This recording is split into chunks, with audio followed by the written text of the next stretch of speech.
Welcome to Democracy Now!, democracynow.org, the War and Peace Report. I'm Amy Goodman. The United States and South Korea have carried out joint ballistic missile drill in the Sea of Japan after North Korea successfully tested an intercontinental missile that experts believe would be capable of reaching Alaska.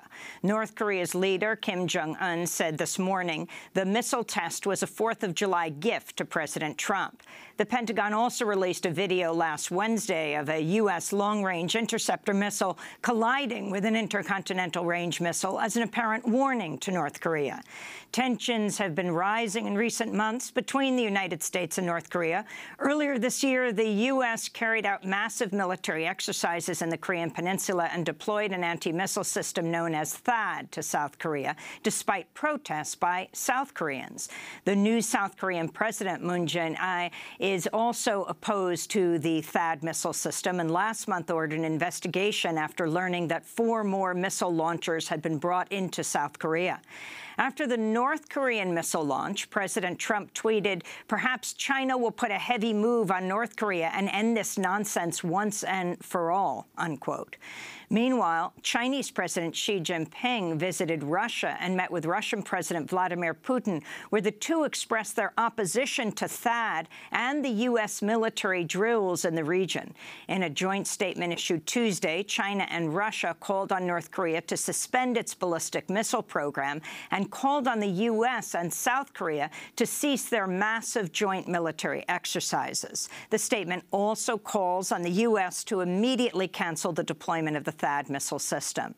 The United Nations Security Council is holding an emergency meeting today over the North Korea missile test. Thousands of protesters marched in dozens of cities across the United States Sunday to demand President Trump's impeachment. Marchers took to the streets in Los Angeles, San Francisco, Austin, Texas, Philadelphia, New York City, and in Davenport, Iowa, as well as other U.S. cities. These are 2 protesters in Los Angeles. Resist, and resist loud. So loud that we won't even hear the door slam when he's dragged out of office. I really think his mental state is unstable, and I think everyone kind of knows that, but we don't say it about our president. Meanwhile, on Capitol Hill, more than 20 Democratic lawmakers are now backing a bill introduced by Maryland Congressman Jamie Raskin that would create a commission to determine if the president is mentally or physically unfit for office. The bills gained support over the last week after Trump issued sexist tweets attacking MSNBC's Mika Brzezinski, calling her crazy and falsely claiming she was bleeding badly from a facelift. On Sunday, Trump again sparked outrage when he tweeted a doctored video of himself body slamming and punching a figure whose head has been replaced by the CNN logo. The video was an edited clip of Trump appearing at an event called WrestleMania in 2007. The video ends with the words FNN, Fraud News Network. It was posted to Trump's personal account, then retweeted by the official presidential account. The Reddit user who created the doctored video has made racist, Islamophobic, anti-Semitic, and violent comments in the past online, including commenting on a photo of refugees by writing, quote, "There's a Moab, mother of all bombs for that," unquote, in reference to the massive bomb the U.S. dropped in Afghanistan. The user also posted a photo of Jewish staff members of CNN with Stars of David next to their headshots. After being identified by CNN, the Reddit user deleted his past posts and apologized for all that he has said. In response to the video, CNN said, quote, "Instead of preparing for his overseas trip, his first meeting with Vladimir Putin, dealing with North Korea and working on his health care bill, he is instead involved in juvenile behavior, blowing the dignity of his office. We will keep doing our jobs. He should start doing his," they said about President Trump. Well, President Trump is heading to Poland Thursday, where he's slated to meet with Poland's President Andrzej Duda before giving a speech in Warsaw Square. Poland's one of the farthest right governments in Europe and is currently defying European Union rules by refusing to allow refugees into Poland. Trump will then head to the G20 summit, where he'll have an official meeting with Russian President Vladimir Putin Friday afternoon. It's Trump's first meeting with Putin as president and comes as Trump faces multiple investigations over over his ties to Russia. Thousands of protesters are expected to disrupt the G20 summit. On Sunday, German police attacked protesters with water cannons as thousands demonstrated against the summit, as well as President Trump. On July 14th, Trump will visit France for Bastille Day and meet with French President Emmanuel Macron. A top Justice Department official has resigned, citing President Trump. In a LinkedIn post, former corporate compliance watchdog Wei Chen wrote, quote, "On my mind were the numerous lawsuits pending against the President of the United States for everything from violations of the Constitution to conflict of interest, the ongoing investigations of potentially treasonous conducts, and the investigators and prosecutors fired for their pursuits of principles and facts. Those are conducts I would not tolerate seeing in a company, yet I worked under administration that engaged in exactly this conduct. I wanted no more part of it," unquote. A delegation of senators, including Massachusetts Senator Elizabeth Warren, Arizona Senator John McCain, South Carolina Senator Lindsey Graham, and Rhode Island's White House, visited Afghanistan over the July 4th weekend. The group demanded President Trump fill vacant embassy and State Department positions in Afghanistan amidst what the Pentagon calls a mounting military crisis. The Trump administration has not yet even appointed a permanent ambassador to Afghanistan. Former ministers of Bahrain, Egypt, the United Arab Emirates, and Saudi Arabia are meeting today amidst a diplomatic standoff with the Gulf nation of Qatar. The Saudi-led coalition has issued 13 demands on Qatar, including the closing of the Al Jazeera TV channel. Other demands include ending Qatar's support for the Muslim Brotherhood, downgrading diplomatic ties with Iran, and closing a Turkish military base in Qatar. The diplomatic standoff began soon after President Trump met Saudi King Salman in Riyadh. We'll have more on the diplomatic crisis in the Gulf later in the broadcast. In Iraq, U.S.-backed Iraqi forces are continuing to fight ISIS in a few remaining neighborhoods of Mosul. Iraqi military officials say they expect to seize control of the entire city of Mosul by the end of the week. The fighting has forced hundreds of thousands to flee the city, while U.S.-led airstrikes backing the ground offensive have reportedly killed hundreds of civilians.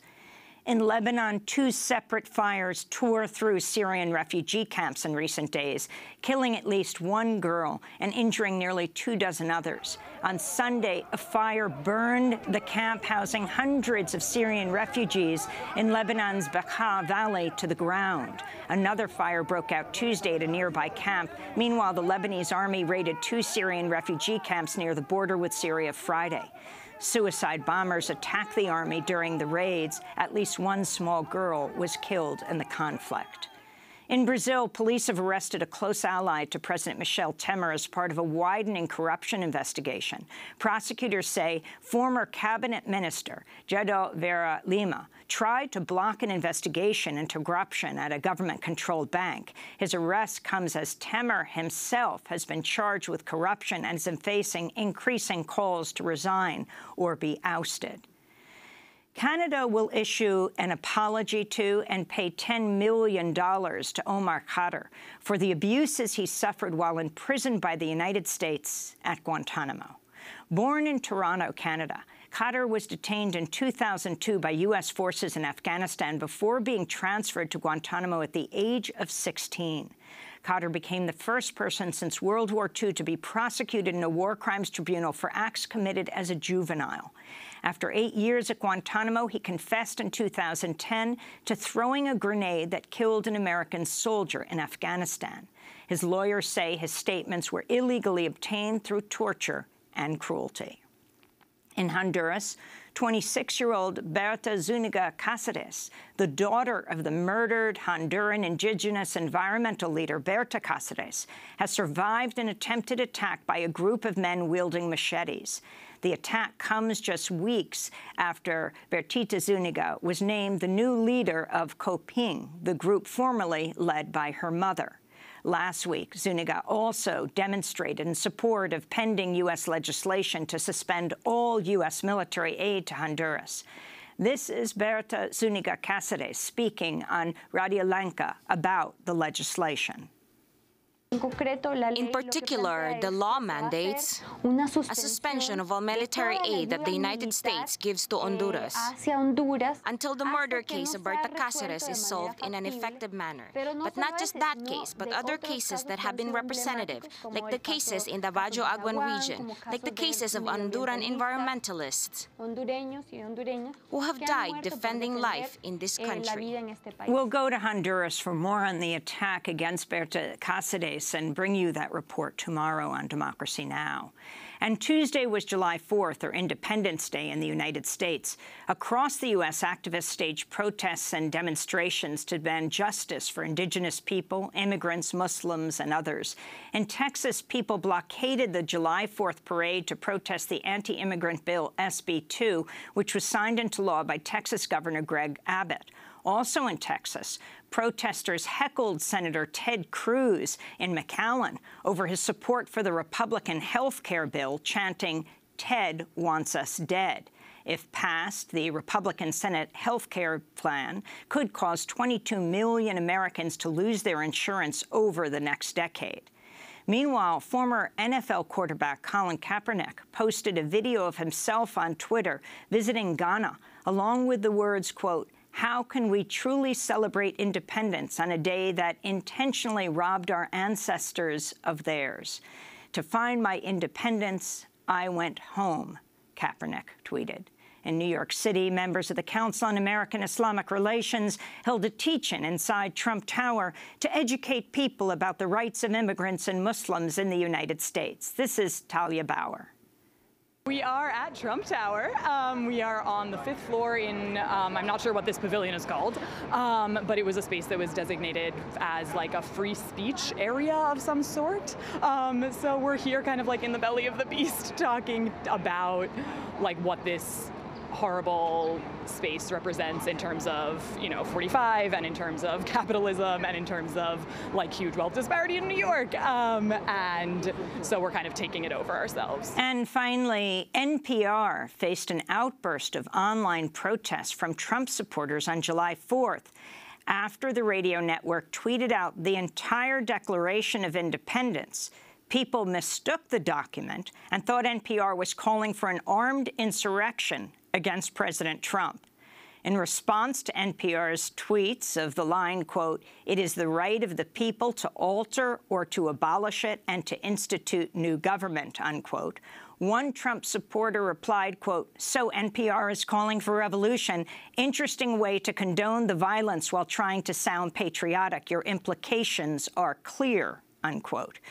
This Twitter user later apologized, writing, quote, "I was terribly stupid for this comment," unquote. And New Jersey Governor Chris Christie sparked massive outrage over the July 4th holiday after a photographer for the Star-Ledger caught him sunbathing on a public beach that Christie's budget shutdown had closed to the public. As a result, Christie and his family had the entire 10-mile-long beach to themselves.